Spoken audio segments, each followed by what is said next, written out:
Pues de nuevo agradecer vuestra participación en esta asamblea virtual para la afiliación de comisiones obreras de industria, que hemos denominado Cambiar la vida para cambiar el mundo, en un día que, si ya estaba señalado en el calendario, pues seguramente lo va a estar más en los próximos años, el 5 de junio, Día Internacional del Medio Ambiente. Esta jornada, que hoy la hacemos a través de este formato virtual, que esperemos que vaya bien y se desarrolle bien, pues me han dicho que se me ha cortado el micro. Sí.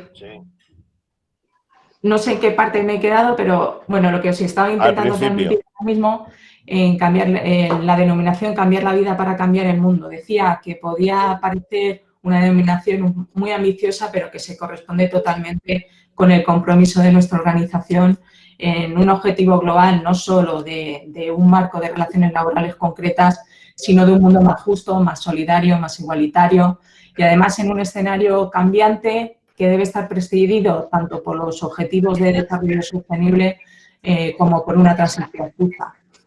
Y además de este compromiso, yo creo que existen varios motivos por los que adquiere importancia el acto de hoy, más allá de lo vivido con la COVID o el COVID, ya no sé cómo llamarle, que tiene su incidencia, lógicamente, ¿no? Pero en estos meses hemos podido constatar las muchas advertencias que íbamos lanzando desde los distintos ámbitos.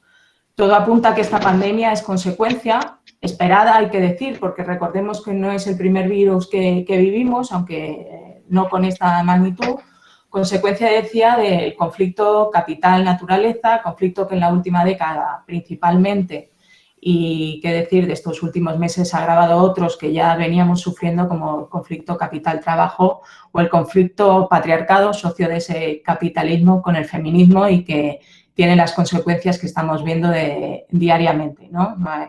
Las noticias del 8 de marzo de estos días yo creo que también son un reflejo de ello. Lo que está claro es que esta pandemia ha puesto de manifiesto el agotamiento de un modelo económico y productivo, tanto a nivel global como en nuestro país, que incrementa desigualdades. Un modelo poco respetuoso con el medio ambiente y que, como ya sabemos, no es capaz de dar respuesta a ninguna crisis.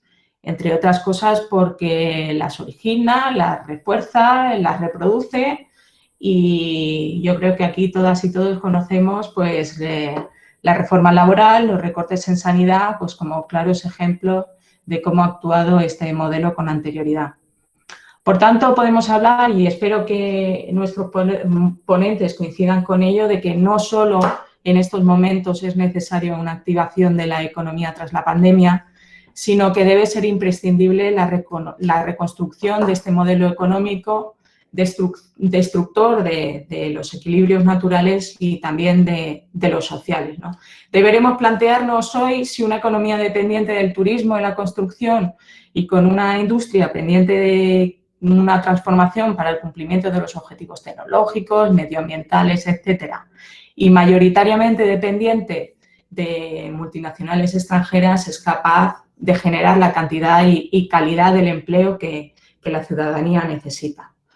Bien, pues hoy para analizar, reflexionar, realizar propuestas que contribuyan, y eso es fundamental para nosotros, a integrar en nuestra acción sindical los retos y posibles actuaciones del conjunto de las administraciones, instituciones, empresas, etcétera. Contamos con 4 ponentes, la mayoría yo creo que conocidos para todos y todas.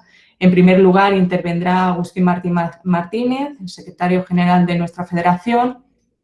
Él nos hablará de la situación actual del país, de los sectores industriales y de los retos en este proceso de crisis sanitaria, social y económica, y todo esto en un marco muy particular que podríamos, ya que podríamos estar hablando de otro escenario si el diálogo social y las propuestas de nuestro sindicato de comisiones obreras en particular no hubieran planteado alternativa a los despidos, entre otras cosas, ¿no? Intervendrá a continuación Laura Martín, directora del Instituto para la Transición Justa, dependiente del Ministerio de Transición Ecológica y el Reto Demográfico. Nos hablará del papel del Gobierno y del Estado ante la situación actual, la agenda en materia del cambio climático y los procesos de reestructuración que se están llevando a cabo.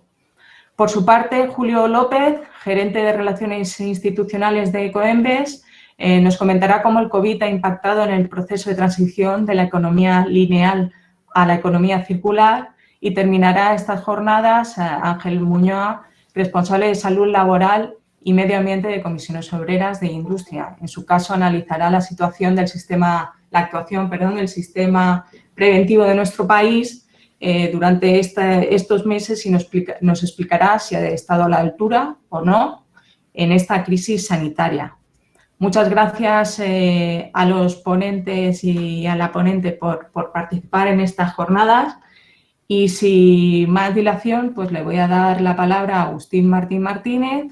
Tienen unos 15 minutos, aunque seremos flexibles. A lo largo, como decía al principio, de las intervenciones podréis formular las cuestiones que consideréis en el chat, arriba a la derecha en ese bocadillo, y en función del número de intervenciones, pues las agruparemos todas o iremos viendo.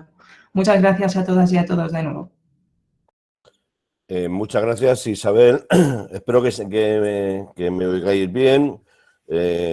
Lo primero, un saludo a todos y a todas las que participáis en esta asamblea virtual y siempre en esta novedad que ha significado atravesar el confinamiento, donde el sindicato, bueno, pues creo que hemos dado un salto de gigante en esto de la digitalización y por lo tanto, bueno, en no parar y superar las dificultades que tiene el no vernos las caras de manera presencial, pero seguir manteniendo la actividad en todos los ámbitos posibles, y un hecho es esta asamblea que queríamos y teníamos pendiente de celebrar en este 5 de mayo, un día señalado, y además un día señalado en relación a algo que el sindicato estamos intentando trasladar en todos los ámbitos y más en concreto en el ámbito de la Federación de Industria. Lo primero voy a pedir un saludo a las personas que van a intervenir y especialmente a Laura. Lo primero, felicitarla por su cercano nombramiento como directora del Instituto para la Transición Justa, que va a ser una de las herramientas más importantes para trabajar junto con esta federación en todo lo que tiene que ver con los protocolos y los acuerdos que estamos firmando con el Gobierno en cuanto no solamente al cierre de la minería de carbón, sino al protocolo de cierre de las centrales térmicas de carbón de importación y al futuro acuerdo de cierre de las nucleares. Creo que el Instituto se va a convertir en un eje fundamental para toda esa transición y sobre todo no solamente para la transición energética, sino para que la transición energética sea justa para el empleo, los derechos y las gentes que en estos momentos han sacado adelante en lo que ha sido hasta ahora la estructura energética de nuestro país. Por lo tanto, mi agradecimiento a Laura y su participación en estas jornadas. Lo segundo, no quiero empezar sin trasladar un apoyo a compañeros y compañeras que en este momento no pueden estar con nosotros porque están en plenos conflictos. El conflicto de Alcoa y de Alubérica, también hasta el año pasado también Alcoa, de las 3 plantas en estos momentos.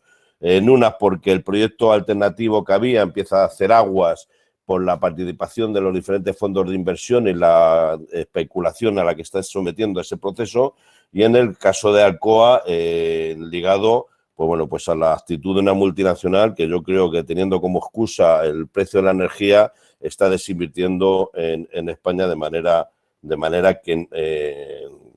clara, ¿no? Y por lo tanto, pues en estos 2 conflictos, en nuestro apoyo a la gente, y en el conflicto de Nissan con el anuncio del cierre de las plantas de Barcelona, pues también todo nuestro apoyo a los compañeros y compañeras, entendiendo que todo esto obedece a algo que en la Federación estamos viviendo de manera ininterrumpida. No obedece al COVID, no obedecen estas decisiones a la pandemia generada y a la situación generada por la paralización de la actividad, sino que ya venían de largo y tienen que ver con algo que el sindicato y en concreto la Federación de Industria llevamos teorizando hace mucho tiempo.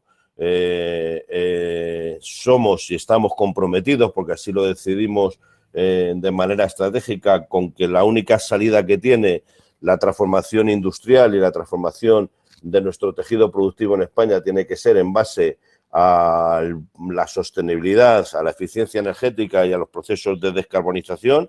Ahí estamos comprometidos en todos y cada uno de nuestros sectores y, por lo tanto, lo que hemos venido trasladando era la necesidad de, con ese objetivo y esa orientación a medio y largo plazo, tener la sensibilidad y el conocimiento suficiente para poder abordar estos procesos de crisis de manera preventiva y evitar, como está pasando, que cuando se actúe sobre ello ya estemos actuando casi en un ámbito de paliativo, buscando la mejor solución dentro de las peores consecuencias que puede tener las decisiones de estas multinacionales. Yo creo que no ha cambiado nada en absoluto las líneas estratégicas que tenía nuestra organización previo a la crisis del coronavirus. Veníamos ya trabajando de manera muy intensa en la necesidad de convencer al propio gobierno de España y a los propios gobiernos autonómicos de la inaplazable necesidad de tener un mapa de riesgos, de tal manera que pudiéramos prever qué empresas, bien por su producto, bien por su proceso o bien por sus debilidades estructurales, iban a tener problemas de futuro, problemas que se han visto muy agravados con esta crisis, y que habría que actuar sobre esas empresas para poder acometer y ayudarlas a su transformación. Estábamos hablando de cómo tener que reforzar sectores estratégicos que seguían siendo sectores que tiraban de la economía y además que soportaban una parte importante de nuestro tejido productivo y el tejido de servicios en nuestro país. Por ejemplo, por poner un ejemplo, Nissan no es un problema exclusivamente de los trabajadores y trabajadoras con nómina de Nissan, sino todo lo que eso significa alrededor del ecosistema que de alguna manera convive con Nissan y que de las 3.000 o 4.000 personas directas de Nissan se convierten en más de 20 o 25.000 personas las afectadas por la decisión de la multinacional. Y luego hablábamos de la tercera vía, que era donde teníamos que posicionar a nuestro país en las oportunidades que toda esta transición iba a favorecer o iba a incentivar, ¿no? Yo creo que a diferencia de otras crisis, en esta crisis sanitaria que se está convirtiendo, esperemos que por poco tiempo, en una crisis económica, hay algunos elementos que me parecen interesantes reforzar porque van a ser, de alguna manera, interesantes para nuestros debates y para nuestras propuestas. Por un lado, es una crisis donde el concepto de reconstrucción no se ajusta a la realidad. Yo lo decía el otro día en la comparecencia que tuve en la Comisión de Industria en el Congreso de los Diputados. Aquí no se ha destruido nada, aquí lo que se ha hecho es paralizar la economía y, por lo tanto, de esa paralización sí se ha observado cómo aguantan o cómo soportan esa paralización los diferentes sectores. Y lo que se trata en estos momentos es de ver cómo hacemos que la reactivación económica se soporte en parámetros que permitan recuperar niveles o estándares previos a la crisis de manera lo más rápida posible. Y eso demuestra un elemento primario. De esta crisis no se va a salir con el turismo. O por lo menos no se va a salir con el turismo a corto o medio plazo. Porque esta crisis tiene un elemento fundamental que es las limitaciones a la movilidad, la incertidumbre sobre esa movilidad y, por lo tanto, frente a otras crisis donde de manera, yo diría, poco pensada, hemos utilizado el turismo y el sector servicios como elemento de salida de esa crisis, en esta la industria puede jugar un papel importante. Segundo elemento, en esta crisis han sido patentes las debilidades que tienen los procesos de deslocalización, externalización de las cadenas de producción y de las cadenas de suministros.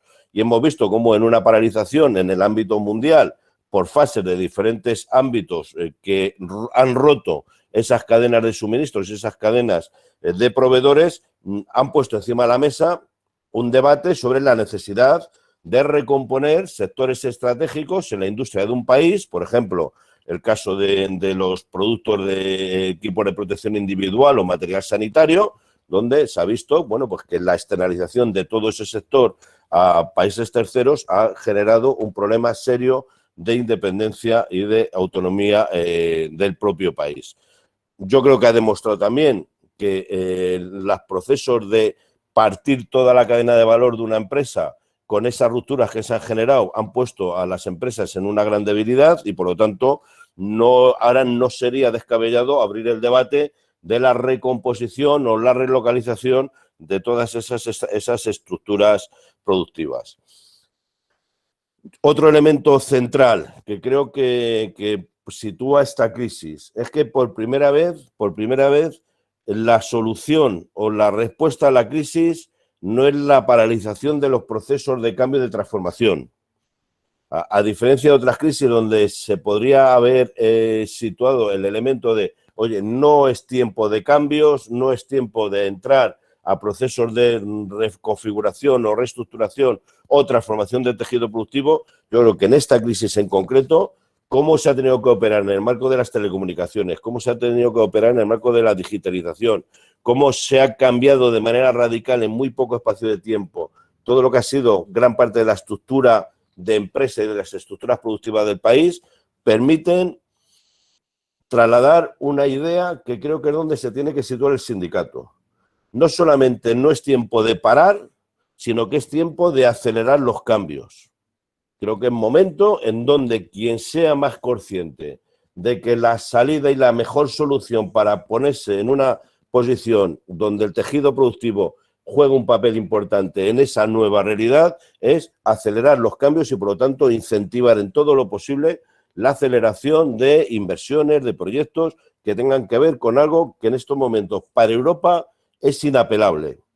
En un momento donde las crisis políticas en el entorno de Estados Unidos o la guerra establecida comercial con China, la situación que se está generando de polarización entre el sudeste asiático y Estados Unidos. Europa solo tiene capacidad de jugar en un terreno donde la transformación hacia la digitalización, hacia la industria 4.0, hacia todo lo que hemos hablado de modernización del tejido productivo y hacia el Pacto Verde.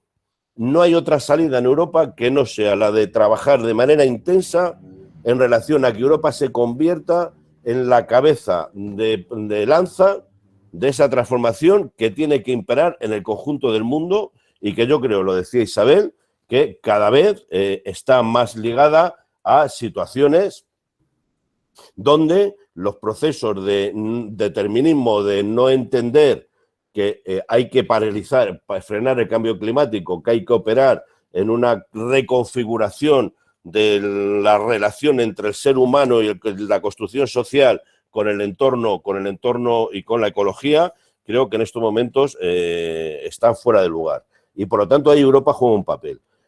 La crisis en España tiene unas características determinadas. Primero, porque al ser un país fundamentalmente basado en el turismo y al haber cerrado la movilidad de la gente, obviamente el sector turístico se ha caído entero y por lo tanto va a sufrir más que otros países que no están supeditados exclusivamente al tejido, al sector turístico. No voy a entrar en la situación que existe en el país de acoso y derribo a un gobierno utilizando todas y cualquier tipo de elementos para priorizar ese acoso y derribo al gobierno frente a la solución tanto de la crisis sanitaria como de la crisis económica, pero creo que en estos momentos la posición de Europa y cómo se configura esta herramienta nos pone en una situación diferente. Se ha actuado de manera diferente en el escudo social, a diferencia de otras crisis, la utilización de manera inmediata de la herramienta del ERTE como elemento de suspensión del contrato y por lo tanto como elemento de sujetar la contratación frente al despido ha tenido su efecto. Es cierto que solamente en 2 semanas, y aquí demuestra también un poco la debilidad no solo del tejido productivo español y por lo tanto de sus empresas, sino también la falta de compromiso de una élite y de una clase empresarial que lo primero que ha hecho ha sido en despedir a gente, encorsetarse en sus posiciones, y a mí me ha parecido lamentable que a escasa semana del estado de alarma ya estuvieran todas las empresas de todos los sectores exclusivamente planteando ayudas al Estado y exoneraciones fiscales sin un compromiso, a excepción de alguna multinacional, y yo diría de pocas multinacionales, donde ha operado la presión sindical. La mayor parte de las empresas lo que han hecho es utilizar las herramientas de bueno, de defensa frente al Estado, pidiendo al Estado que les soportara sus debilidades y sus situaciones de debilidad estructural. Nosotros tenemos ahora mismo una oportunidad, que no se ha destruido todo el empleo, los ERTE se tendrá que seguir manteniendo, es necesario la derogación de la reforma laboral, entendida esta como derogación de la reforma laboral o construcción de un nuevo estatuto donde se tengan en cuenta las nuevas realidades, pero es necesaria no solamente como elemento de defensa y de recuperación del equilibrio de las relaciones en el mundo del trabajo, sino incluso en los procesos que se están viviendo de reconfiguración y reestructuraciones a nivel europeo. Yo también señalaba algunos de los ejemplos, ¿no?, donde multinacionales europeas, en esta reestructuración que están haciendo todas y cada una de ellas en base a sus tejidos productivos, no opera como único elemento el de la eficiencia, la eficacia y el resultado. Tenemos ejemplos como algunos que son constatables, donde empresas asentadas en territorio español muy productivas, muy eficientes, han sido pasto o han sido elegidas para cerrar simple y llanamente porque la reforma laboral ofrecía un escenario mucho más simple y mucho más rápido y mucho más barato para ejecutar esa reestructuración. Y frente a plantas en Francia o Alemania menos operativas, al final se decide cerrar España porque la reforma laboral permite un marco mucho más eficaz para la empresa para cerrar una planta. Por lo tanto, también como elemento de defensa de la estructura productiva del país, hay que entender que la reforma laboral puede ayudar a que nos pongamos en igualdad de condiciones que otros países a la hora de que las multinacionales opten por una reestructuración en un sitio o en otro. Hay otro elemento que es fundamental y que yo creo que si al final se constata nos puede clarificar mucho hacia dónde tendríamos o podríamos ir, que es la herramienta, llámese eurobono, llámese deuda mutualizada, llámese fondos de todo tipo, donde no opere en la deuda del país, sino que opere en una posición de mancomunación del riesgo y, por lo tanto, de los compromisos de reconstrucción europeas que nos pueden permitir disponer de bastantes recursos que, bien utilizados, nos pueden servir para esa transformación. Y todo esto, tengo el convencimiento de que solamente tiene una vía, que es la vía de insertarlo en el Pacto Verde Europeo y cómo ese Pacto Verde Europeo opera de manera concreta en nuestro país. Tenemos un pilar que es el del modelo energético, bastante avanzado y bastante desarrollado, y donde creo que ya en lo que tiene que ver con generación, distribución y comercialización está bastante centrado y tenemos que terminar de cerrar. Cerrar, yo creo que en la parte más traumática de esa estructura, que es cómo operan, y me imagino que luego Laura conta algo, cómo operarán las posibilidades de la necesidad de los contratos a largo plazo que nos permitan resolver algunos problemas en sectores primarios que van a depender de eso, de que podamos ser capaces de, junto con ese reforzamiento del nuevo modelo energético, reforzar los contratos a largo plazo que permitan asentar el sector, por ejemplo, el sector siderúrgico. Y luego tenemos que tener la iniciativa de aprovechar experiencias que creo que son muy interesantes y que nos han demostrado también esta pandemia. Esta pandemia ha demostrado cómo hemos sido capaces, por ejemplo, de transformar sectores de una producción de un producto hacia otro, ¿no? Hemos tenido el sector textil, donde de manera casi inmediata, básicamente el tiempo que se ha tardado en certificar y homologar productos, hemos pasado de fabricar unas cosas a ponernos a fabricar productos sanitarios o, en el caso de algunas iniciativas, con respecto a los respiradores, etcétera, etcétera. Por lo tanto, también demuestra que tenemos capacidad de avanzar en esa estructura industrial de futuro. ¿Qué es lo que pensamos desde Comisiones Obreras? Que yo creo que el tiempo de los análisis está pasado. Nosotros ya habíamos cerrado ese proceso de analizar y establecer ese mapa de riesgos, y lo que toca ahora es actuaciones claras, actuaciones concretas y actuaciones visibles en los diferentes marcos. Tenemos que poner en marcha todos los protocolos en lo que tiene que ver con las actuaciones en las centrales térmicas de carbón que hemos firmado hace poco y que tienen ya que tener una efectividad. Tenemos que ir viendo cómo asentamos algunas propuestas en relación a cambios que tiene que operar el país. Por ejemplo, todo lo que tiene que ver en cómo relacionamos las subastas que tiene que haber en el marco energético con nuestra estructura industrial ligada a la energía. Tenemos que ver cómo recomponemos el sector de automoción para que tenga un encaje en las nuevas plataformas, fundamentalmente del coche eléctrico a medio y largo plazo. Tenemos que ver cómo, por ejemplo, situamos procesos como el que ha hecho Francia o Alemania de reconfigurar una propuesta para renovar la estructura aérea de nuestro país, de las líneas de bandera, para favorecer la eficiencia energética del sector aéreo y también ayudar a la industria aeronáutica. Bueno, yo creo que tenemos muchas iniciativas que pueden ser muy interesantes. Hay una que a mí me parece importante, hay dos que me parece importante destacar.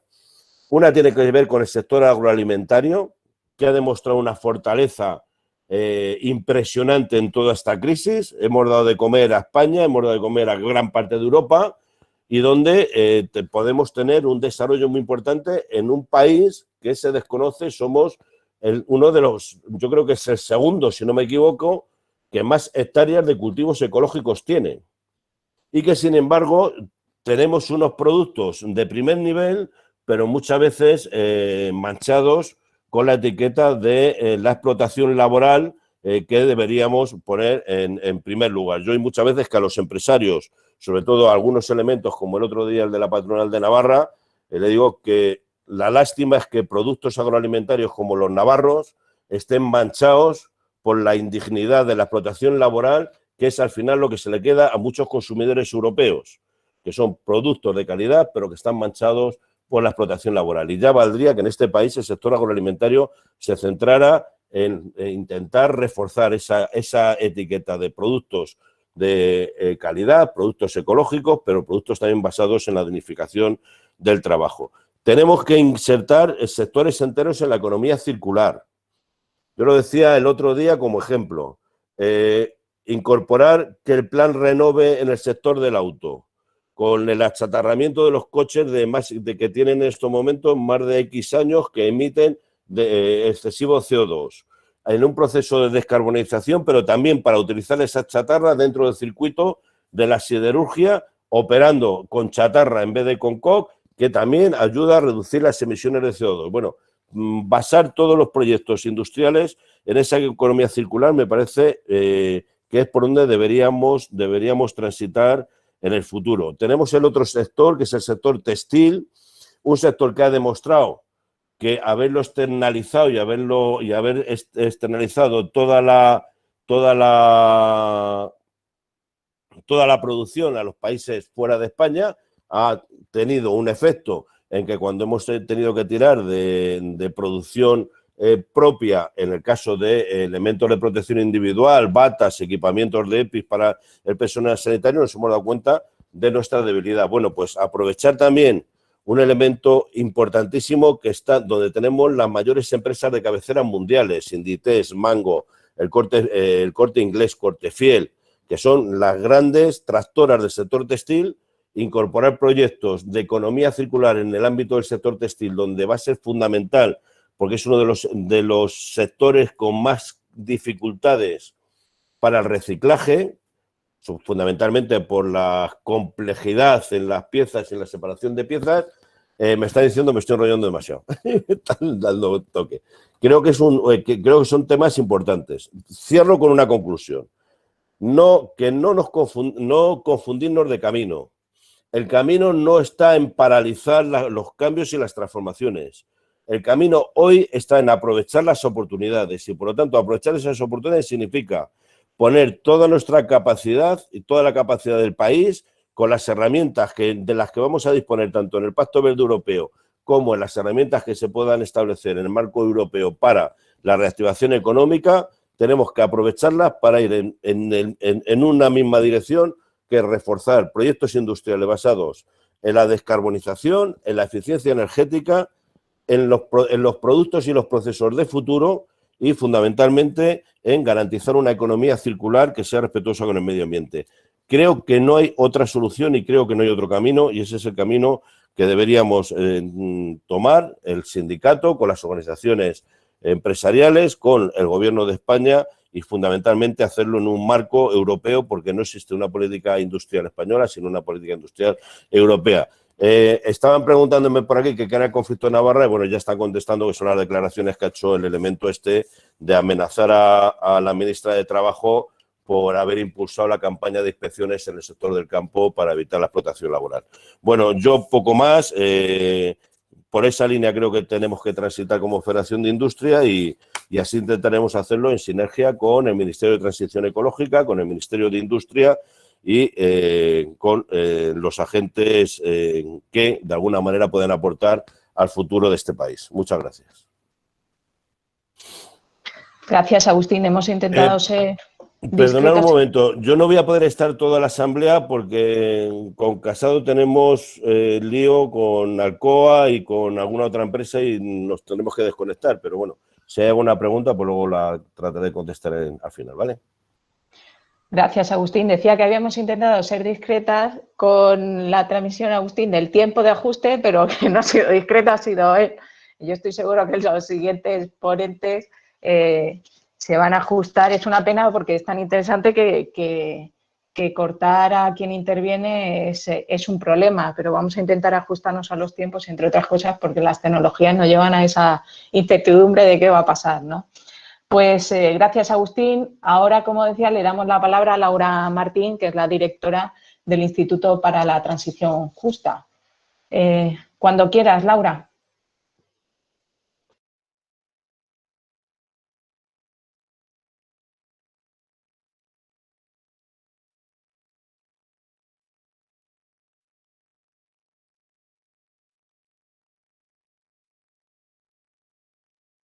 Laura, estás sin micro ahora mismo. Tienes que... Vale, lo estás intentando bien.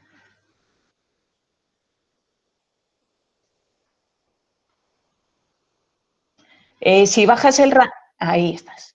Yo no me gusta a mí quedar de analfabeto digital, que hemos aprendido mucho estos meses, mucho, y es verdad que cada plataforma de todas maneras tiene su truco. Bueno, muchísimas gracias a Comisiones Industria por invitarme este día señalado del Día Mundial del Medio Ambiente. Estoy encantada de estar aquí. Efectivamente he sido recientemente nombrada directora del Instituto para la Transición Justa. Como Agustín, pues probablemente me voy a tener que ir pronto porque, bueno, pues esto de estas cartas que nos han repartido son complejas, la situación y el contexto es complejo y además pues estamos en este proceso de intentar montar el instituto también de la manera más rápida posible para estar a vuestro servicio y poder acompañaros lo antes posible.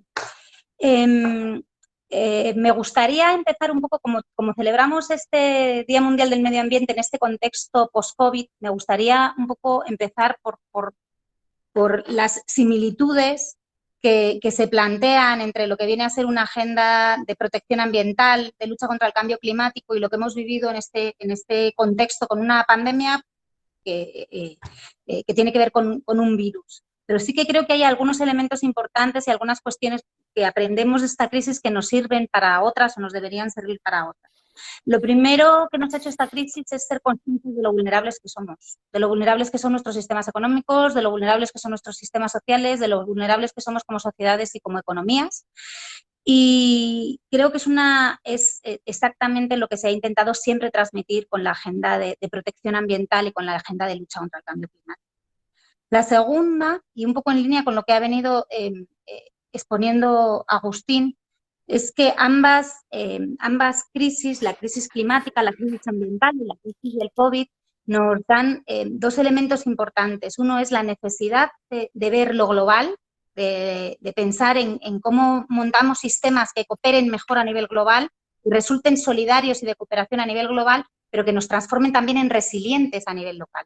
Que podamos dar respuestas desde lo local con una resiliencia económica, industrial, social, ante crisis que pueden tener un carácter global. Y es una reflexión importante que Agustín ha apuntado a algunas cuestiones industriales. Y otra cosa que a lo mejor parece una butada, así, una cosa muy, muy simple de decir, es que nos ha ayudado a diferenciar lo importante de lo no tan importante. Y creo que esa ha sido una reflexión de todos los ciudadanos y de todos los trabajadores. Una segunda línea es lo importante que es la protección social a la hora de lidiar con las crisis.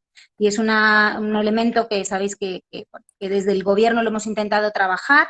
No es un trabajo que lideremos desde Transición Ecológica, pero sí la agenda de protección social es una agenda fundamental para luchar contra las crisis que se nos vayan poniendo en el camino. Y como has dicho, Isabel, es una crisis que demuestra y visibiliza la desigualdad. Los impactos son diferentes entre los que más y los que menos tienen. Y son los impactos del COVID, y son los impactos del clima, y son los impactos de cualquier crisis importante que tenemos. Y el tercero, me gusta decirlo yo, a lo mejor un poco desde el Gobierno, es el papel que ha dado, o sea, que ha visibilizado esta crisis del COVID del mundo del trabajo. El mundo del trabajo ha tenido que organizarse de una manera responsable, a pesar del ruido de fuera, a veces un ruido ensordecedor, se ha organizado de manera responsable, ha demostrado solidaridad. Esta crisis ha puesto en valor el valor del trabajo de muchos trabajadores invisibles en nuestra sociedad y yo creo que ha puesto en valor esa necesidad de tener unos centros de trabajo bien organizados, bien imbricados en nuestra sociedad para gestionar crisis. Creo que eso es importante y el papel de las organizaciones sindicales ha sido clave en esto.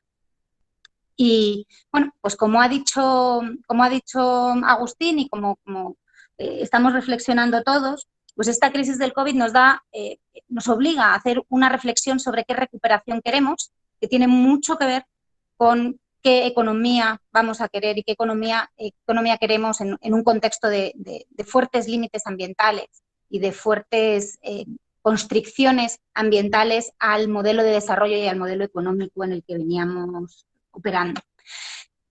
Parte de lo que en este país estamos hablando de reconstrucción, no solo de recuperación, y creo que eso tiene una parte importante. Para reconstruir tenemos que pensar bien los cimientos y no es el momento de poner parches, es el momento de pensar cómo podemos reconstruir lo de hoy para tenerlo mañana mejor, más fuerte. Y en ese sentido, las cuestiones ambientales son de extrema importancia. Por otro lado, es una agenda que a mí me interesa mucho desde el Instituto para la Transición Justa, que es la clave de la justicia en todo esto, también con los jóvenes. Aunque trabajemos a nivel europeo, evidentemente, en un contexto en el que la deuda sea mancomunada, lo cierto es que nuestras economías se van a endeudar. Y tenemos que pensar en los jóvenes, que son aquellos a los que vamos a trasladar parte del peso en esto, en el que vamos a intentar, yo creo que es fundamental hacer esta agenda de recuperación potente y con una deuda mancomunada, pero también tenemos que pensar en esos jóvenes que van a compartir solidariamente con nosotros las soluciones de hoy, y por eso las soluciones de hoy tienen que ser solidarias con ellos también. Esto debe ser un quid pro quo importante entre generaciones. Y luego, evidentemente, es una oportunidad, bueno, pues ya que nos vamos a poner a pensar en esto y sabemos que no vamos a tener, esperemos, además, este ejercicio no se hace habitualmente, este ejercicio es uno en una década o cada 2 décadas o cada 3 décadas, vamos a hacerlo bien y vamos a pensar en una economía sostenible y en una recuperación verde. Creo que el paquete verde europeo va en esa línea y ya marca el camino, y desde el Gobierno estamos interesados en hacer eso también una seña de identidad, porque consideramos que no es solo una agenda de solidaridad con los jóvenes o solidaridad con otros países que van a sufrir unos impactos importantes del cambio climático, es una agenda de solidaridad con nosotros mismos dentro de unos años. Es cierto que hay algunos elementos que ya los hemos venido trabajando. Tenemos un paquete de transición energética en el Plan Nacional Integrado de Energía y Clima, en el que ya hemos empezado a trabajar algunas herramientas en las que consideramos que nosotros tenemos grandes oportunidades como país, evidentemente por recurso, pero muchísimo más allá. No solo es el recurso y el territorio, es el conocimiento, es el talento, es la industria.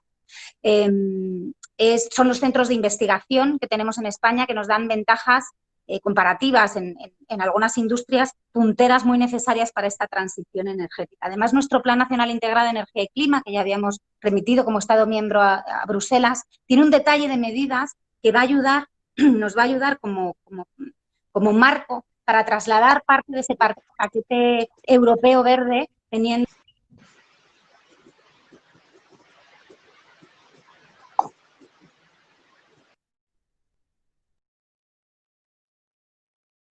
Laura se la ha desconectado. Sí, parece ser que ha salido. Vamos a ver si conecta rápido, porque cuando te expulsa el sistema suele ser rápida la conexión.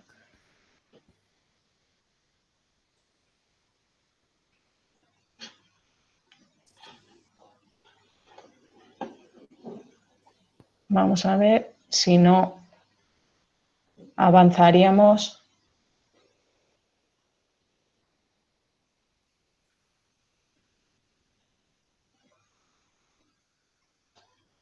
Desde luego, esto sí que son cosas del directo totalmente.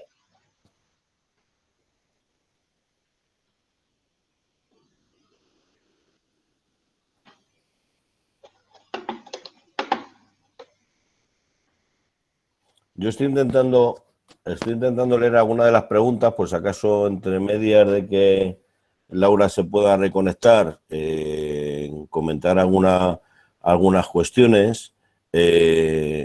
Vamos a ver, nosotros ya venimos hace mucho tiempo, digo por algunas de las preguntas que veo por aquí, venimos hace mucho tiempo planteando cómo debería operar la transición justa en relación a evitar la destrucción de empleo en sectores que pueden tener cierta o no estar muy insertos en esta economía verde.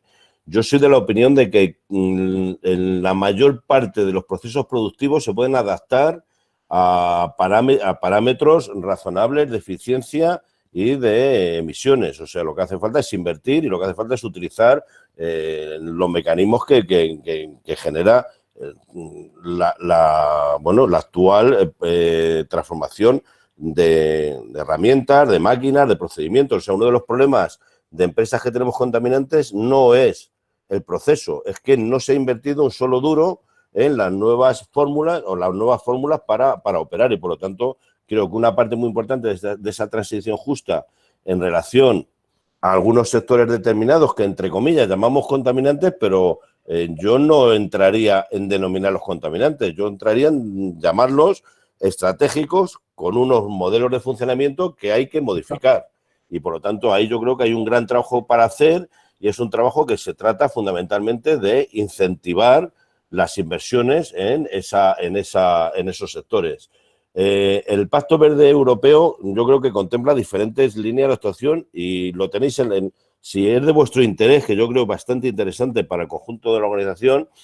En la página confederal, en la medio ambiente, está el informe colgado. O sea, hay un informe de valoración de comisiones obreras sobre el Pacto Verde, porque es donde van a transitar todos los sectores de actividad en el marco europeo en las próximas décadas. Y, por lo tanto, quien opera ahí, yo ponía el otro día un ejemplo, no sé si alguno me lo habréis oído ya, en los acuerdos o las posiciones que están tomando los diferentes gobiernos, por ejemplo, el alemán y el francés, en relación a ayudar a grandes multinacionales suyas, como es el caso de Renault, o el caso de Air France, o el caso de Lufthansa, son paradigmáticos, porque no son ayudas a las empresas, son incentivos a la transformación en el marco del Pacto Verde.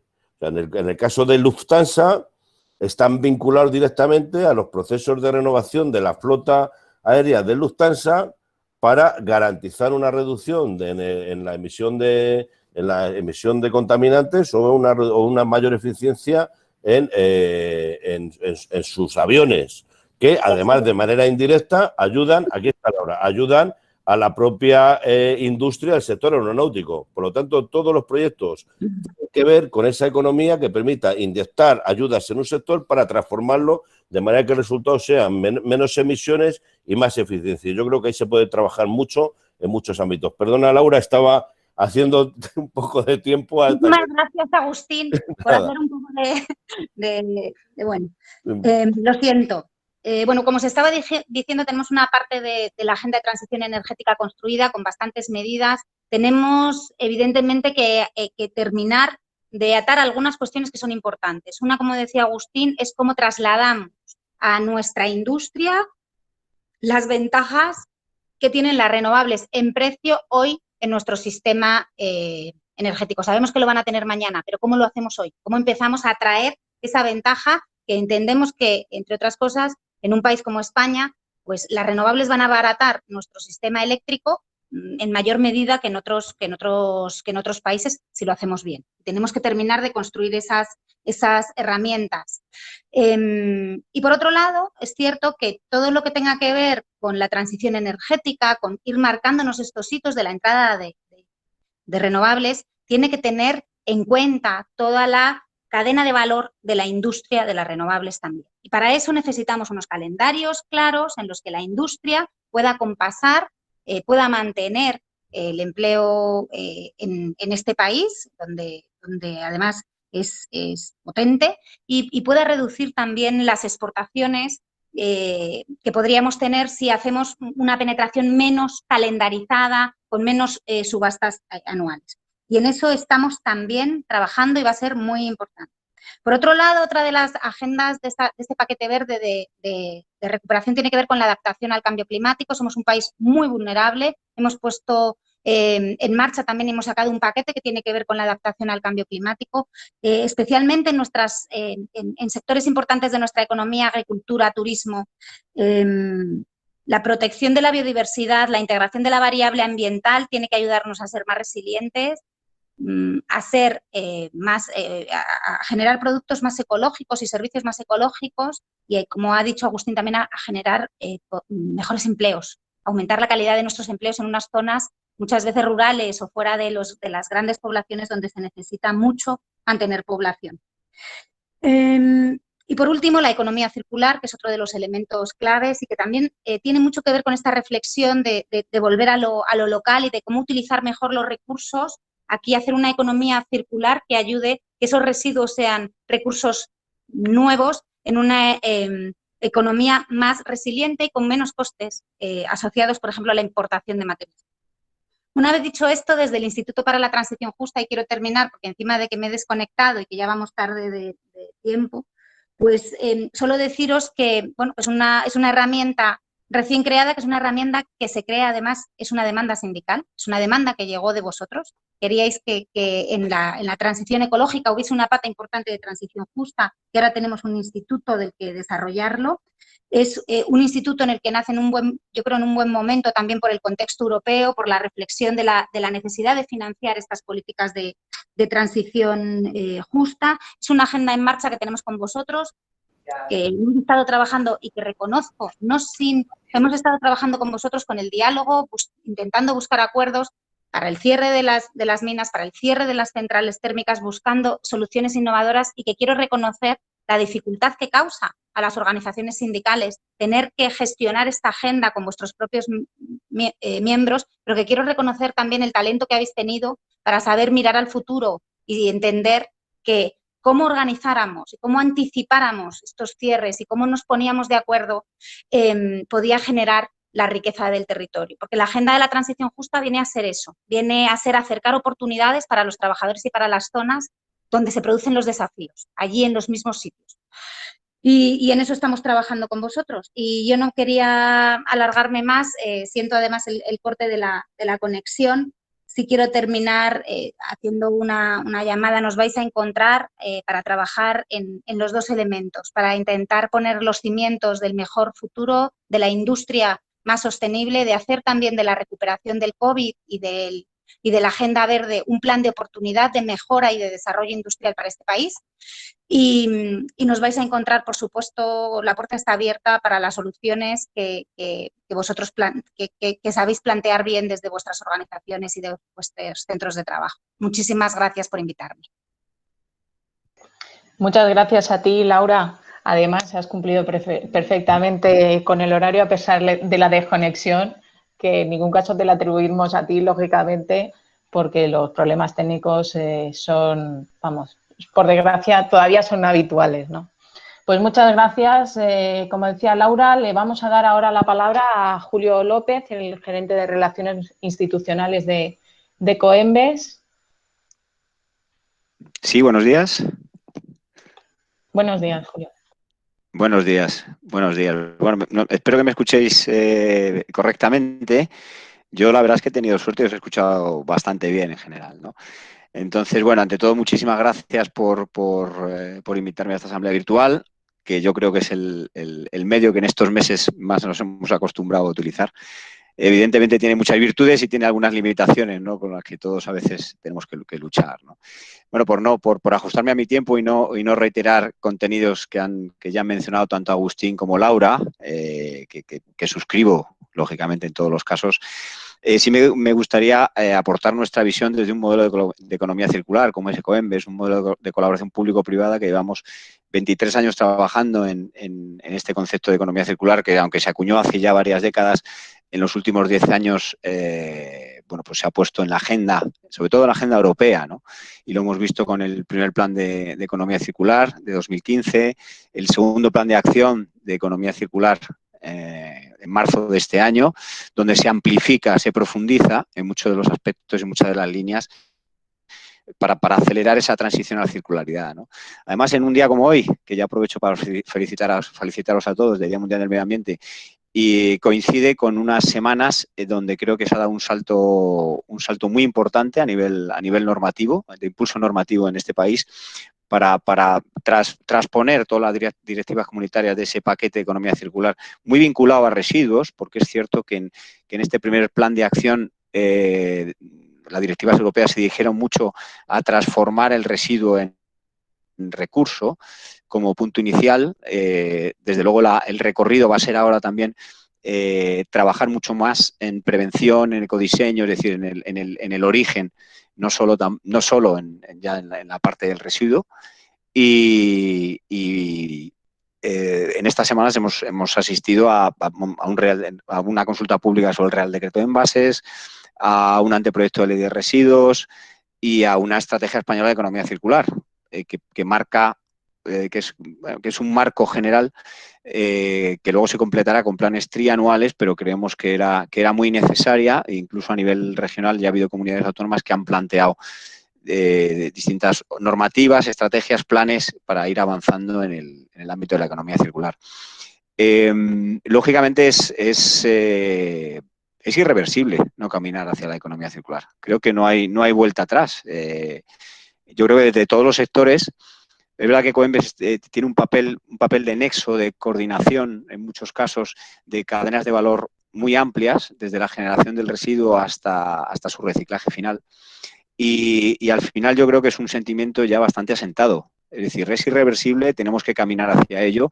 La forma de hacerlo es cómo y con qué secuencia y en qué proporción, ¿no? Creo que esa es la cuestión en que estamos ahora. Desde luego esta situación, esta pandemia que hemos vivido, ha tensado en nuestro caso muchísimo todas las estructuras, procesos operativos, técnicos, equilibrios financieros, pero siempre hemos mantenido como una máxima durante todo este periodo, y era mantener esa circularidad, es decir, que no se pararan los procesos.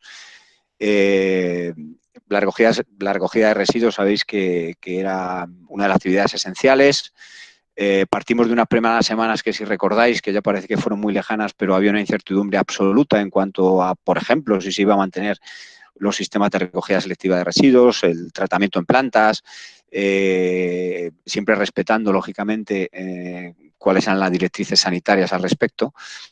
Y al final, tras 3 meses ya prácticamente de vivir esta situación, pues yo creo que en general tanto los servicios públicos de recogida y de gestión de residuos, las plantas recicladoras, incluso los modelos de producción y puesta en el mercado se han ido ajustando, y creo que se lo señalaba Agustín, de forma bastante ágil. Es decir, esto, si nos lo hubieran contado quizá hace unos años, que en 2-3 meses hubieran cambiado mucho de los modelos y de las percepciones acerca de la gestión de los residuos en general, de la gestión de la cadena de valor de forma integrada, pues hubiera sido sorprendente, ¿no? En nuestro caso, por ejemplo, hay algunos datos llamativos, y es curiosamente porque se ha incrementado bastante la aportación en contenedor amarillo, contenedor de envases ligeros. Eso tiene dos detonantes, ¿no? Bajo mi punto de vista. Uno de ellos es que el modelo de consumo también, lógicamente, se ha trasladado al hogar, se ha trasladado a determinados productos por las condiciones, lógicamente, que estábamos viviendo, pero pone de manifiesto el compromiso también social de toda la ciudadanía. Es decir, incluso en estas condiciones, no solo se ha dejado de hacer recogida selectiva, no solo se ha dejado de participar en un sistema de reciclado, sino que se ha incrementado. Con lo cual, yo creo que es una base sobre la que crear mucho más con los cambios que van a venir, porque es indudable que va a tener que haber un cambio de producción y consumo en términos globales, ¿no? Por ejemplo, en este anteproyecto de ley de residuos, se fija una serie de desarrollos para determinados flujos de residuos, como puede ser la fracción orgánica, como puede ser los textiles, como puede ser los residuos comerciales e industriales, como puede ser restos de tabaco, colillas, etcétera, o aparejos de pesca. Es decir, que van a tener que desarrollar sistemas integrados similares a Ecoembes en cada uno de estos flujos. Y si seguimos la línea, por ejemplo, marcada por la Ley de Economía Circular francesa en cuanto al desarrollo de otros flujos, seguramente esto se traslade a otros más. Es decir, es cierto que los modelos integrados de gestión es una apuesta de la Comisión Europea y una apuesta que se ve que se traslada a todos los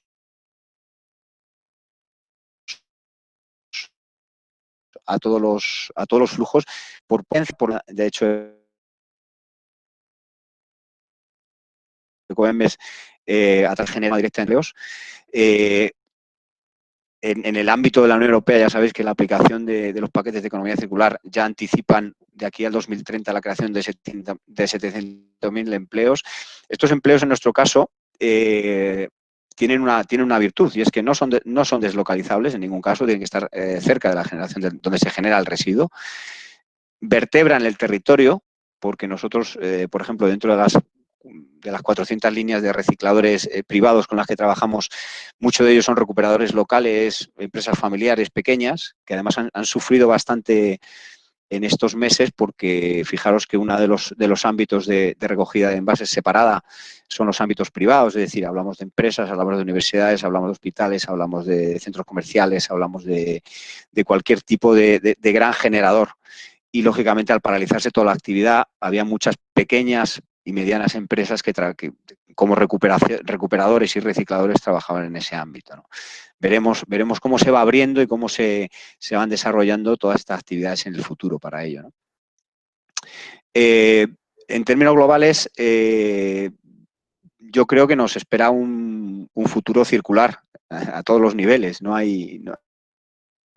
Es irreversible la vuelta atrás, el modelo lineal. Creo que el impulso normativo que se está dando está en la línea de lo que marcan las directrices europeas.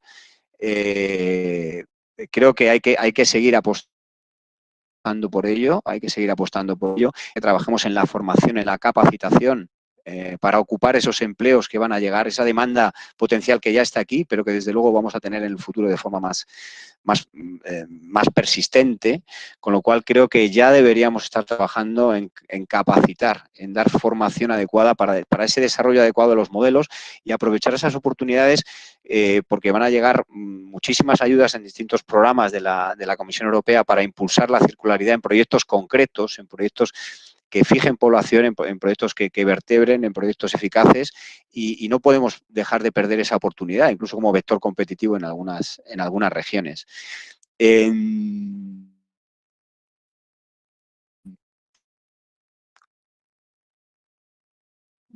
Yo creo que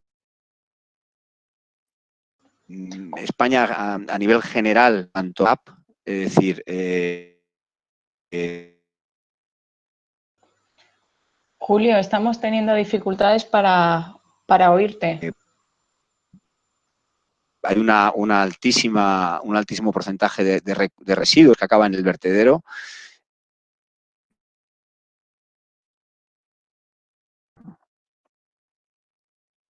Perdón, no sé si me oís ahora mejor. ¿Hola? A ver ahora. ¿Hola? A ver ahora, Julio. ¿Hola? ¿Sí? ¿Hola?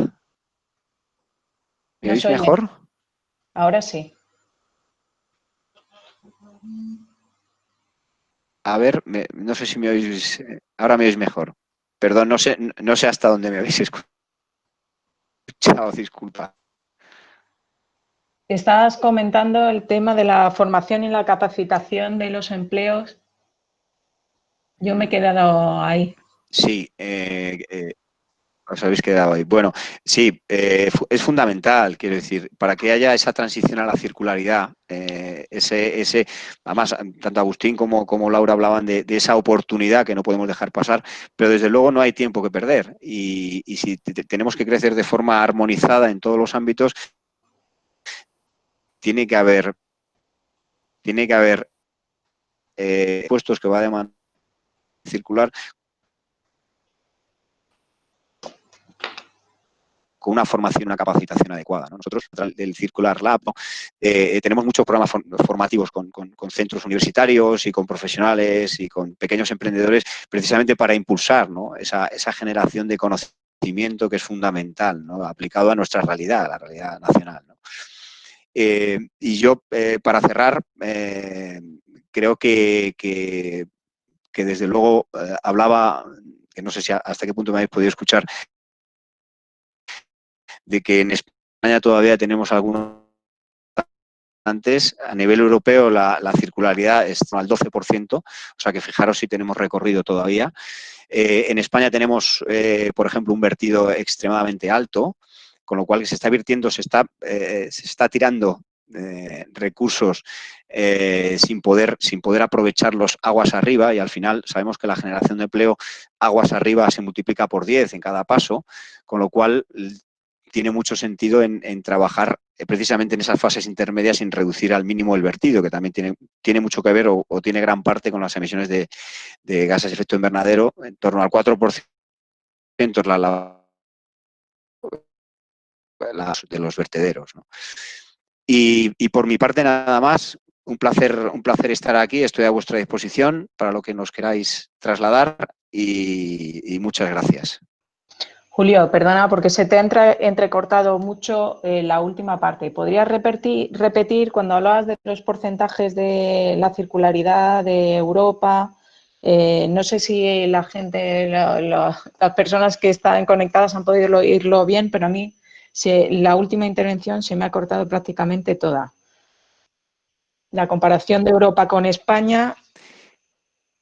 Sí, sí, por supuesto.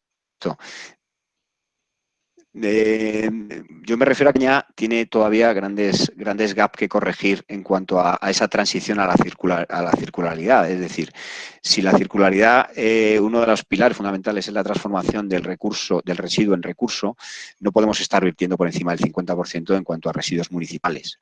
Es decir, ahí tenemos un gap que hay que ir trasladando ese porcentaje tan elevado aguas arriba. Y cuando me refiero a aguas arriba, me refiero a caminar pasos atrás en cuanto a la jerarquía de los residuos, porque sabemos que se multiplica por 10 en cada uno de los pasos si se trabaja en la reutilización, si se trabaja en la prevención, si se trabaja en el reciclado, si se trabaja en otras medidas de valorización, siempre y cuando no se acabe en vertedero, que al final es tirar los recursos y no generar el empleo ni actividad en torno a ello, ¿no?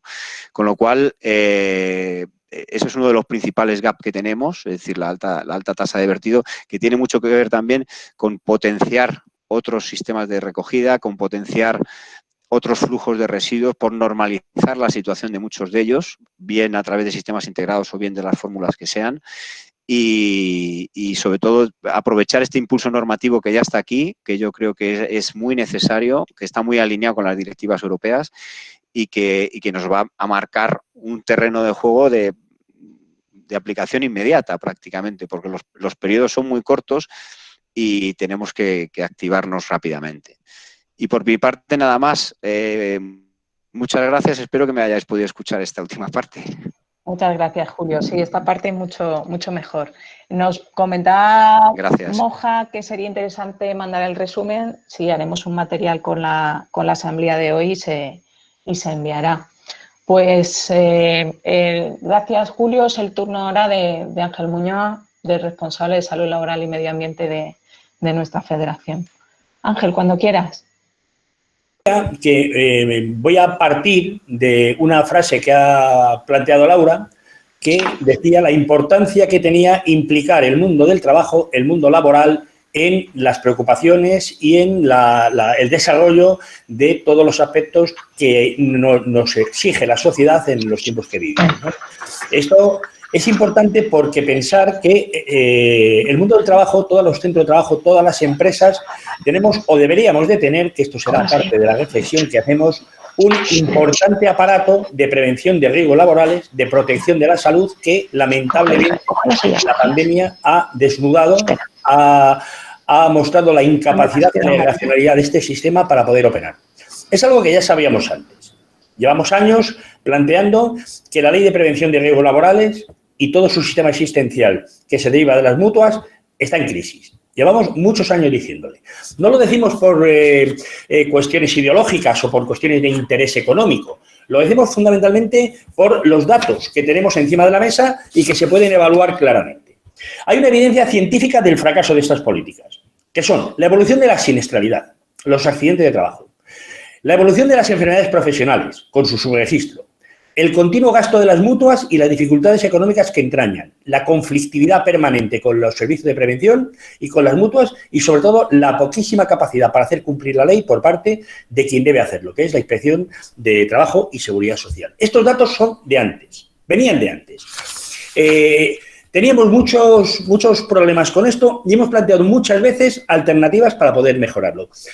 Pero ¿qué es lo que ha sucedido con el COVID-19? Pues lo que ha sucedido ha sido lo siguiente. En primer lugar, en plena crisis sanitaria, todas las defensas del mundo laboral se han neutralizado. No han operado. No han operado los servicios de prevención de riesgos laborales, fundamentalmente los ajenos, y cuando lo han hecho con un perfil muy bajo. La segunda idea fundamental ha sido que no se ha determinado por parte de la autoridad, por parte del Ministerio de Sanidad, que estábamos ante un riesgo laboral. Pensar, por ejemplo, que cuando se trabaja con agentes biológicos, pues se evalúan los riesgos y se establecen una serie de medidas. De hecho, creo que ayer o antes de ayer ya está el COVID-19 considerado como riesgo biológico tipo 3, no tipo 2, que es el que teníamos anteriormente, ¿no? Es decir, es un riesgo laboral, es un riesgo biológico que no han tenido en cuenta los sistemas de prevención de riesgos laborales, porque el Ministerio de Sanidad decidió que no era un riesgo laboral. ¿Qué es lo que ha sucedido mientras tanto? Pues los servicios de prevención no han operado absolutamente nada. Se han limitado a aplicar algunos criterios generales y, sobre todo, e importante, a intentar hacer negocio. Quirón, ASPI y otros grandes grupos dedicados a la prevención de riesgos ofertaban fuera de contrato, o es decir, del contrato que todas las empresas firman, ofertaban los dichosos test de manera masiva y generalizada. Era una oportunidad de negocio que han preferido no desperdiciar y han ofrecido a grandes empresas, a lo que llaman ellos las cuentas VIP, la posibilidad de hacer test que por otra parte están desaconsejados tanto en el mundo científico como en el mundo de la sanidad. No desaconsejados el test en sí, sino desaconsejado que se hagan masivos y no a las personas que realmente se tienen que hacer para poder controlar adecuadamente la epidemia. El sector del empresariado ha intentado, un sector importante, mantener la actividad contra todo pronóstico y contra toda idea de prevención. Hemos tenido verdaderos problemas porque muchos trabajadores, muchas empresas, digamos, se declararon en situación de paralización de actividad preventiva por riesgo grave e inminente.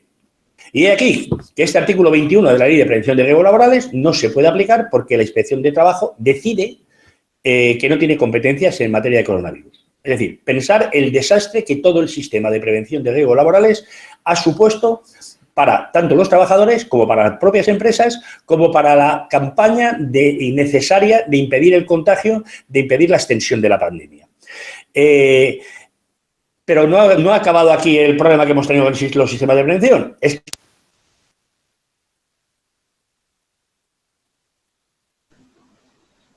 Ángel, se ha ido el audio. Espera un momento, Ángel. Ángel. Va a generar y genera tanto en los centros de trabajo como en la sociedad.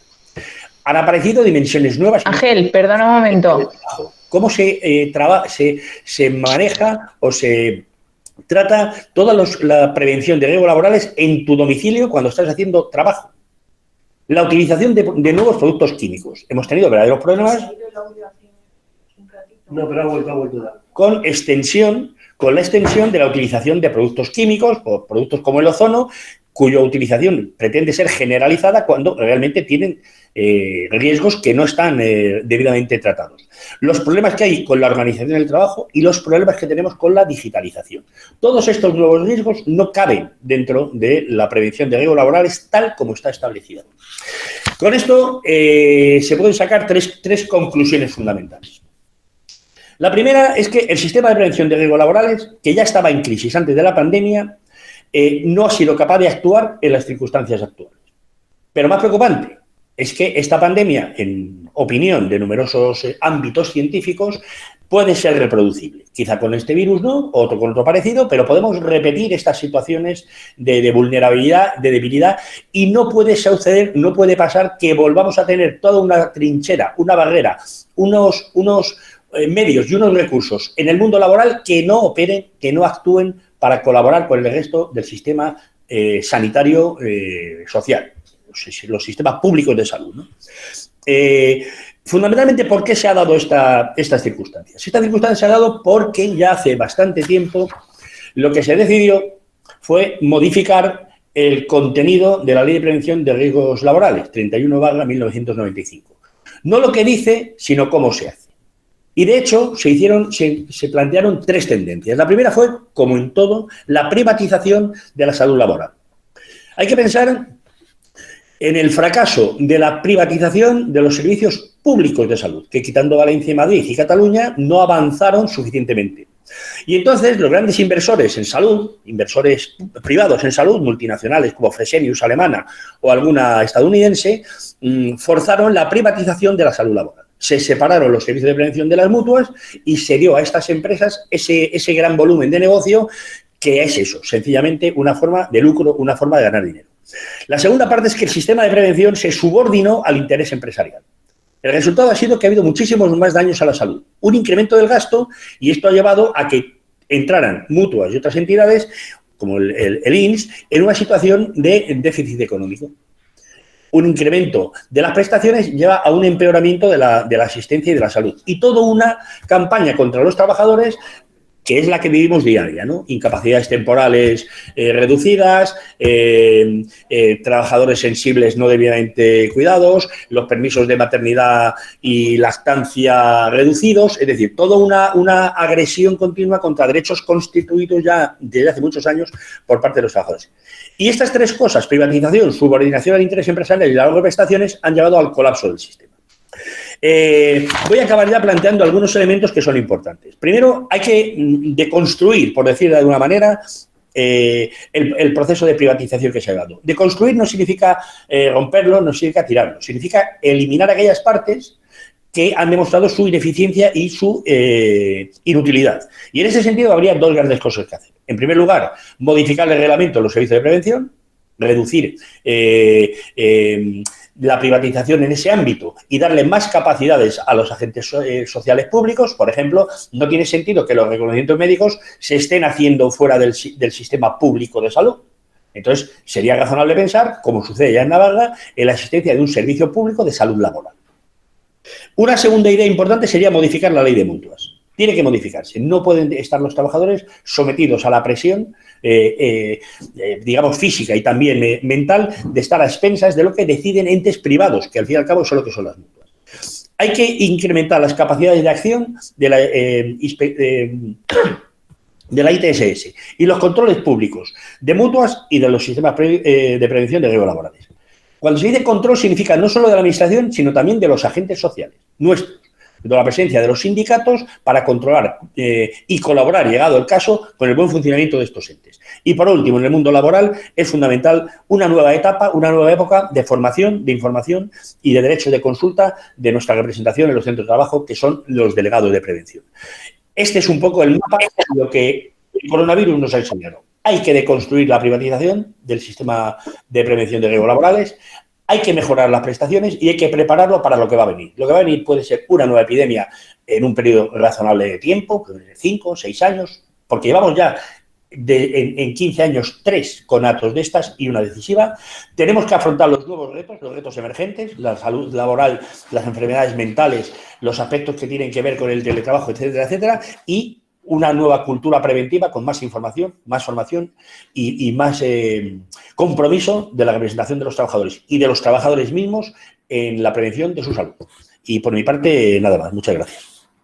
Muchas gracias, Ángel.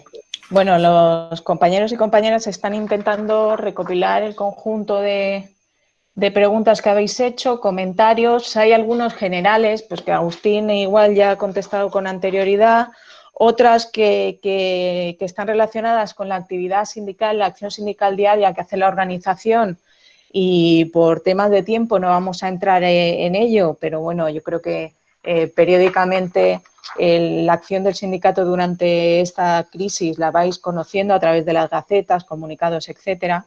Y me han pasado las preguntas de que, como Agustín creo que todavía no se ha incorporado, que le han hecho directamente a Laura. Ahora me pasarán las de Julio y la de Ángel.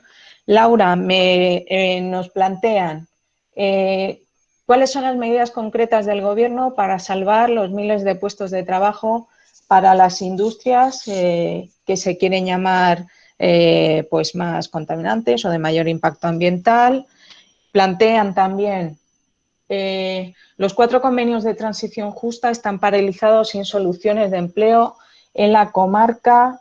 Entiendo, me trasladan que es de Gonzalo, entiendo que es de Castella, en la comunidad de Castilla y León. ¿Qué tipo de transición es esa? Y nos hacen una pregunta directamente sobre el tema del gas, si deberíamos incrementar la producción de gas nacional teniendo en cuenta que la producción de gas tiene menos emisiones que su importación. Nos hacen esta, yo creo que la podéis, la podemos contestar, la podéis contestar el conjunto de ponentes, o Ángel también, aunque creo que ha sido con anterioridad. Se pregunta si es necesario defender el transporte público frente al coche y si hay algún plan en ese sentido. Las preguntas directas para Agustín, como os decía, las guardamos aquí a ver si se puede conectar, y si no, en el recopilatorio que hagamos después, pues iremos incorporando alguna de ellas. Hay algunas sobre temas muy concretos que igual se quedan sin contestar y contactaremos con las personas que la han realizado para hablar con ellas. Laura, pues cuando quieras, no sé si has podido tomar nota de las cuestiones. Bien, los problemas del directo nos han llevado a que Laura ha tenido que salir a otra reunión y las preguntas se están gestionando desde otra sala. Les voy a pasar la palabra a ellos para que directamente puedan gestionar esas preguntas y puedan contestar algunas de ellas, ¿vale? Entre otras cosas, le voy a dar la palabra. Vale, mira, antes de eso, Julio, nos hacen 2 preguntas directamente hacia tu intervención, en relación con tu intervención. ¿Cómo ha aumentado el nivel de reciclaje, por un lado? Y después, el sistema de retorno de envases, si sería viable a nivel nacional. Vale, Julio, pues Hola. te damos a ti la palabra. Muy bien, muchas gracias. ¿Me oís? Sí, perfectamente. Perfecto, estupendo. Bueno, en cuanto a los niveles de reciclado, sí he apuntado antes el incremento que ha habido, sobre todo en contenedor amarillo, de en torno a un 15% de la aportación a nivel general. En el contenedor azul, papel y cartón, evidentemente ha bajado también porque hay sistemas como ha sido el puerta a puerta comercial, los sistemas de puerta a puerta comercial que impulsan las entidades locales, que no se han podido desarrollar, lógicamente. Hemos percibido, ya por ampliar un poco el círculo, hablaba antes de los sistemas de recogida, una cosa es el ámbito municipal, otra cosa son los ámbitos privados, es decir, todas aquellas centros generadores, como pueden ser las empresas, dentro del programa que tenemos, por ejemplo, trabajando con comisiones que se han implantado en estos últimos años, en 200 empresas se han implantado sistemas de recogida de recuperación selectiva, de recuperación de envases, pues todo esto está paralizado, lo cual, bueno, pues desequilibra un poco el dato global, ¿no? Y en cuanto a la parte final, por seguir un poco el proceso de toda la cadena, es verdad que ha habido un abaratamiento general de las materias primas, como yo creo que todos estáis al consciente de ello, lo que ha hecho que aunque había unas limitaciones de productivas, pero es verdad que la salida de los productos reciclados para incorporarse a nuevos procesos productivos, pues lo van teniendo más complejo, ¿no? Más complicado, porque al final si no se impulsa el uso del material reciclado y es menos costoso la utilización de materias primas vírgenes, pues no es el camino de la circularidad, ¿no? De hecho, en el nuevo anteproyecto de ley sí se marca, sí se establece unos objetivos de incorporación de material reciclado en 2025, ya en 2025 para las botellas, por ejemplo, un 25% de PET reciclado, ¿no? Nosotros creemos que eso son medidas incentivadoras positivas, ¿no? En todos los campos, ¿no?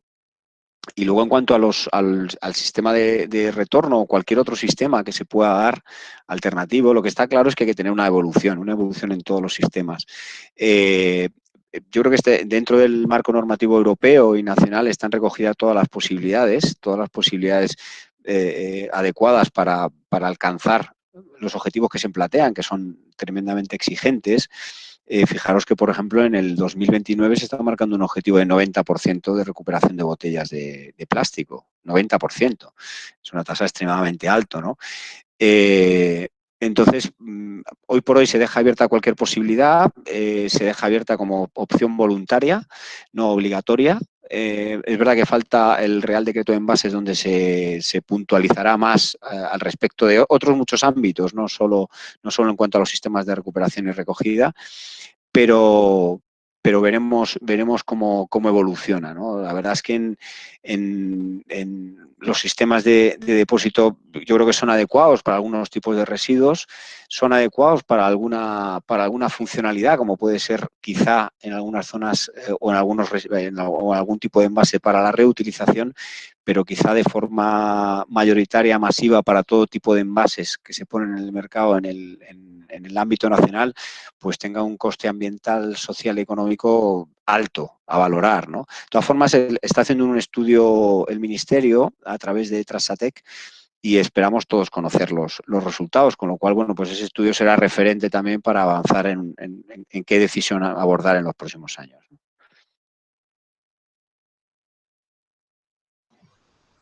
Gracias, Julio.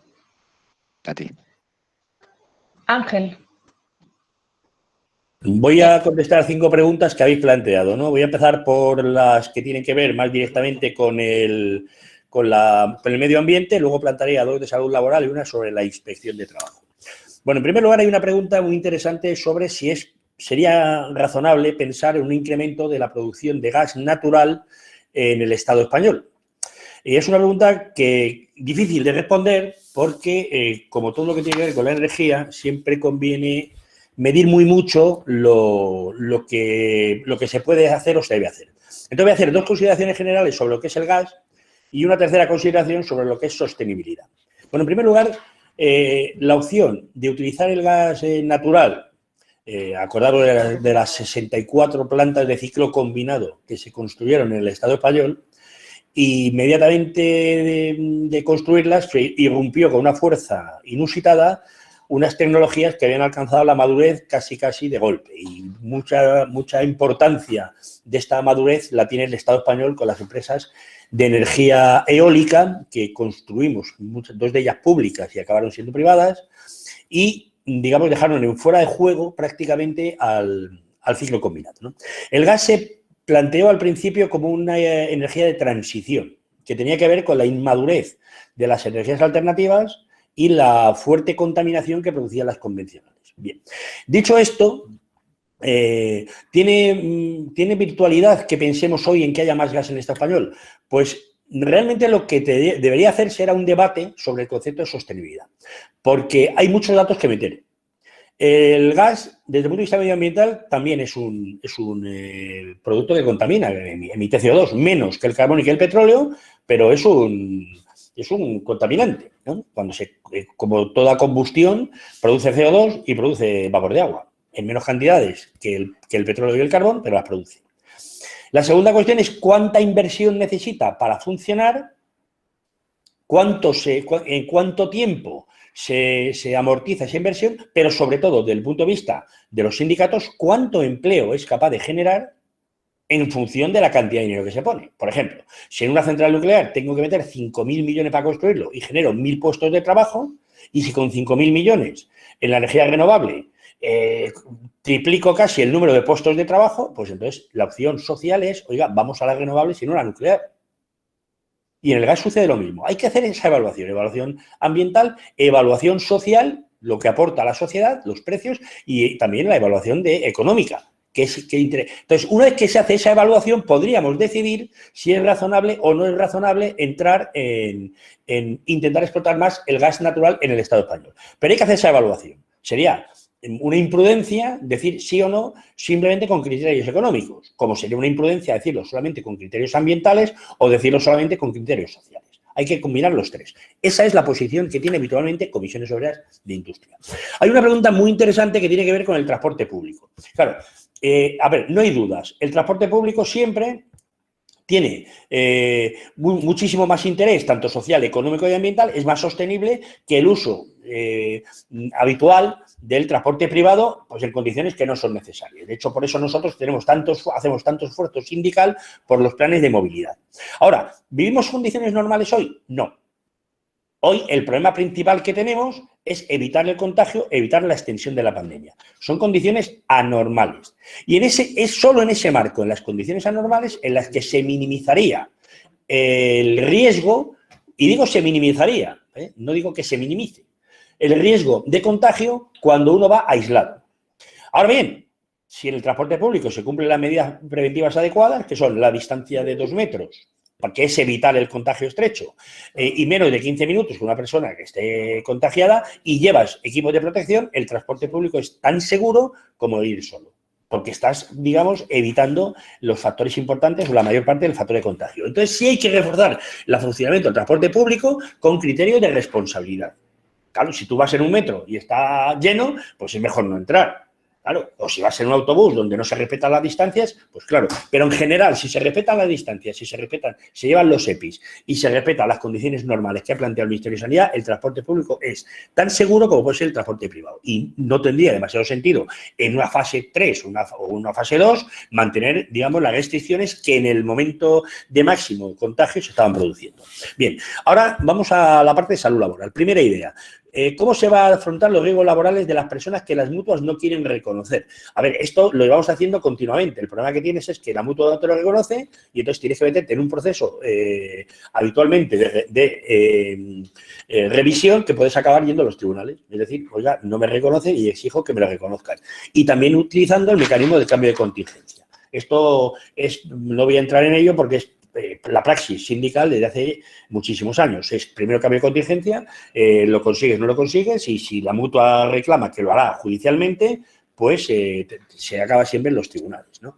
Es una actuación normal del comité de empresa, que es informar a los trabajadores de qué es el cambio de contingencia, y ahora queremos formar a gente, agregados de prevención, para que esta gestión la hagan ellos directamente sin necesidad de que sean las asesorías del sindicato.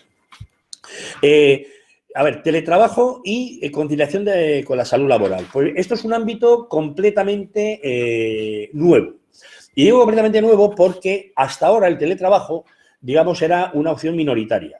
Ahora, al ser mayoritaria, se presentan distintos problemas. Pero vosotros pensáis en multinacionales donde te están controlando el tiempo de presencia en el ordenador, y si desapareces del orden de la cámara un periodo superior o te desconectas un periodo superior a 10 minutos, el propio sistema te da un pitido y te dice estás fuera del tiempo de trabajo.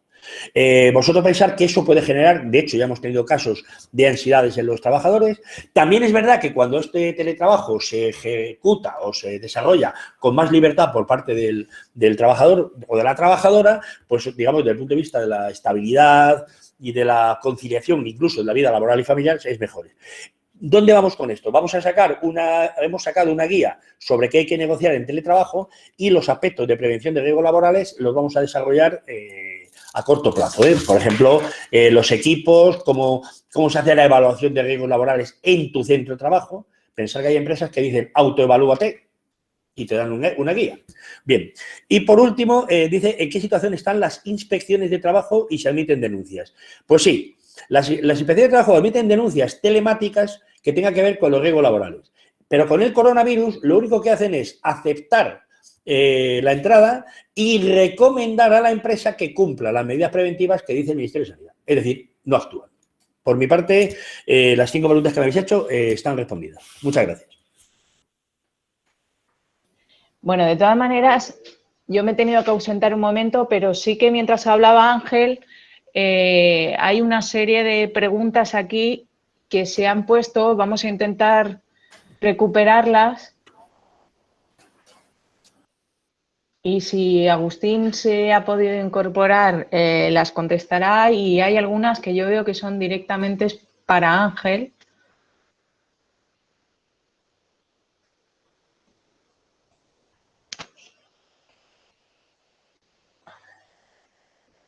Vuelven a preguntar, hay una que es para mí. Sí, confirmo que se pasará un resumen de la jornada con las intervenciones y demás.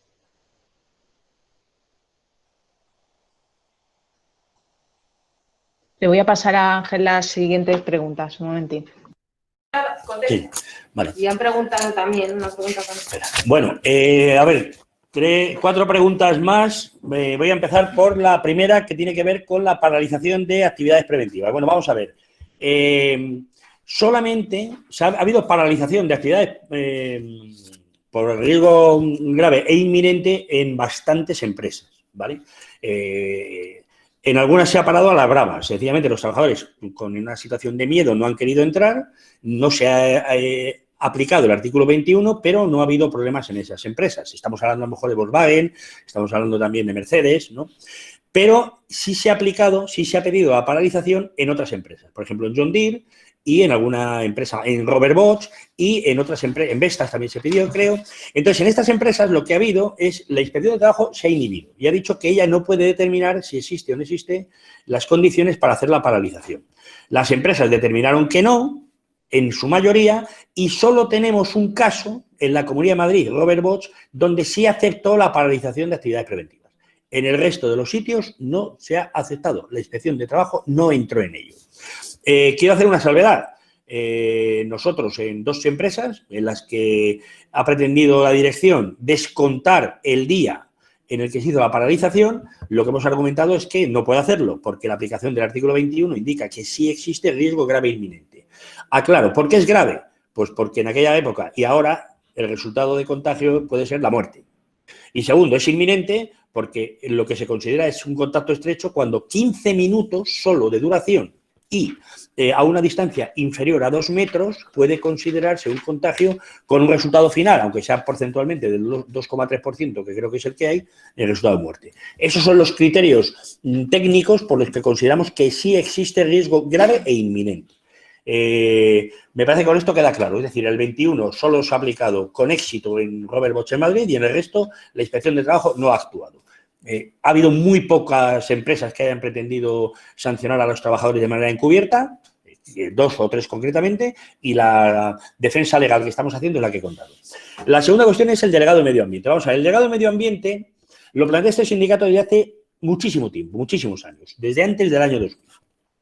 Y el delegado de Medio Ambiente podía tener 2 escenarios. Uno, que de la misma manera que está considerado el delegado de prevención dentro de la Ley 31/1995 como una figura fundamental de representación, lo suyo sería que hubiera un delegado de Medio Ambiente también equivalente, establecido en el Estatuto de los Trabajadores, si es preciso, o bien en alguna ley de carácter ambiental, donde se establezcan los derechos de información, consulta y participación de la representación legal de los trabajadores.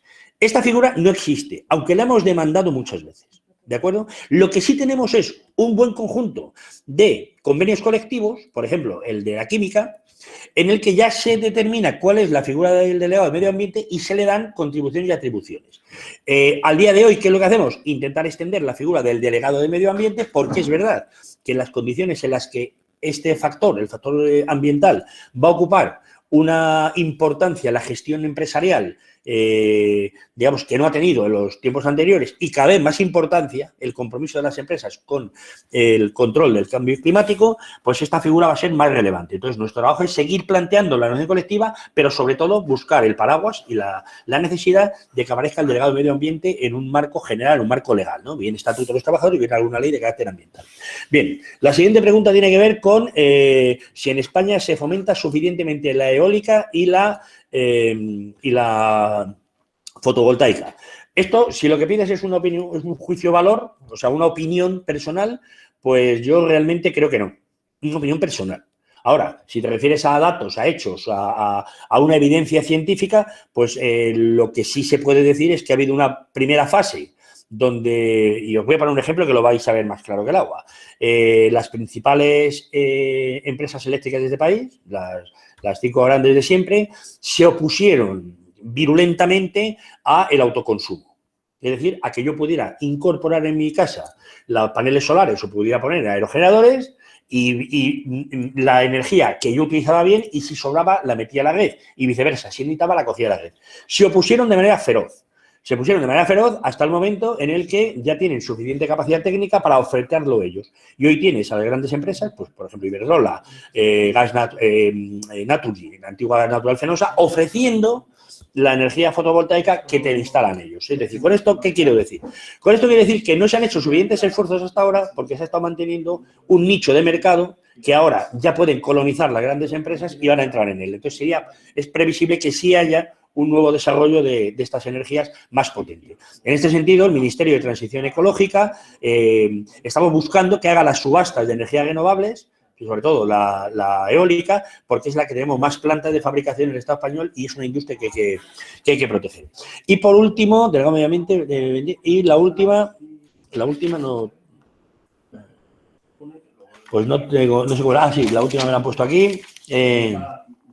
Comenta que la Junta de Andalucía ha sacado a exposición pública un vertedero de residuos peligrosos de Nerva. Esta ampliación puede dar lugar a un conflicto. Me gustaría que la Federación tratara este asunto. Bueno, pues trataremos este asunto, nos mandéis la información y tomaremos haremos los estudios y los análisis pertinentes y tomaremos alguna resolución. Y por mi parte, me parece que no hay ninguna pregunta más que sea de mi competencia. Bueno, muchas gracias, Ángel. Los problemas de esto pues lleva a que se junten también muchas reuniones y nos han tenido que abandonar algunos de los ponentes y las ponentes. Somos conscientes de que hay preguntas que se han podido quedar sin responder. Las intentaremos, insisto en que las intentaremos resolver en el resumen o bien individualmente a las personas cuando sean temas muy, muy concretos. Y creo que estamos más o menos en hora. Es el momento de cerrar esta asamblea. Primero, pediros disculpas por los problemas técnicos que hayamos podido tener. Creo que no vamos a dejar de acostumbrarnos o de intentar acostumbrarnos a estas tecnologías y a las dificultades que llevan aparejadas, aunque es verdad que nos beneficia y nos favorecen en muchas ocasiones, pero en otras también nos la dificulta. De momento, hasta que no nos podamos ver de otra manera, pues tendremos que seguir utilizándola. Creo que ha habido un amplio consenso en las intervenciones de hoy. Se ha hablado de la necesidad de no quedarnos en el diagnóstico permanente, pero sí en prever lo que puede venir y actuar en consecuencia. Y Agustín decía que no es tiempo de parar los cambios y los proyectos que se habían iniciado. Hay coincidencia también en la vulnerabilidad del sistema económico y social. Y Laura planteaba, ¿no?, qué actuaciones y qué economía vamos a querer. Y ha habido coincidencia también en la necesidad de esa salida solidaria, donde la Unión Europea sea la punta de lanza de la transformación del conjunto del mundo y donde sean también referencia sectores tractores, muchos de ellos incorporados en los sectores del ámbito de esta federación.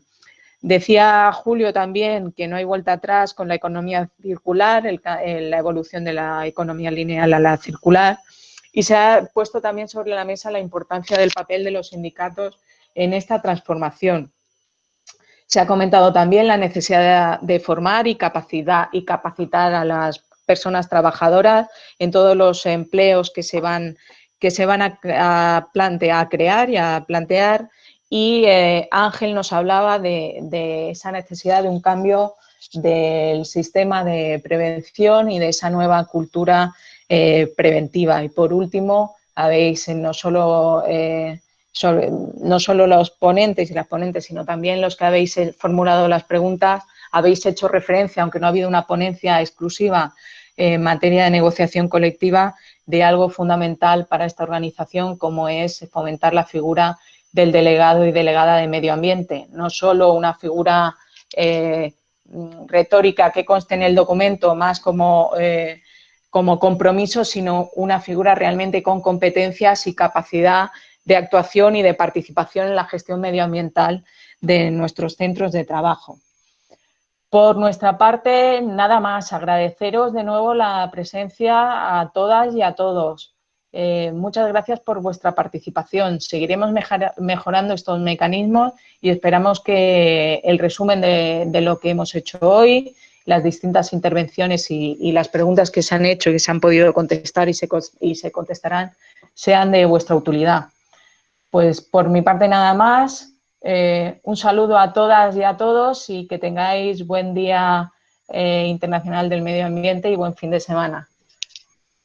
Hasta luego, compañeras y compañeros.